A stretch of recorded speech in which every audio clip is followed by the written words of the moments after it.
অনেকদিন পর গাজরের হালুয়া করলাম। গাজরের হালুয়া কিন্তু আমি আমার আম্মুর কাছ থেকেই শিখেছি, কিন্তু এইখানে এসে এই প্রসেসটা একদম উল্টাপাল্টা করে করছি। আসলে অনেক কাজে ব্যস্ত ছিলাম, রান্না করতেছিলাম আরও, এই জন্য প্রসেসটা উল্টাপাল্টা হয়ে যায়, কিন্তু খেতে অনেক মজা হয়েছিল। তো এইখানে আমি গাজরগুলো ধুয়ে ঝুড়ি ঝুড়ি করে নিয়েছি।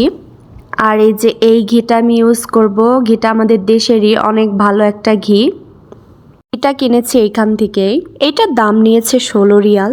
আমি এখানে সামান্য ঘি ঢালবো, সামান্য বলতে অনেকগুলোই ঢেলে ফেলেছি। এরপর একে একে তেজপাতা, এলাচ, দারচিনি সবকিছু দিয়ে দিব। পর ঝুরি করা গাজরগুলো ঘিয়ের মধ্যে দিয়ে নাড়াচাড়া করব, কিন্তু অবশ্যই গাজরগুলো সেদ্ধ করে নেবেন আপনারা, অনেক ভালোভাবে ভাজতে হবে।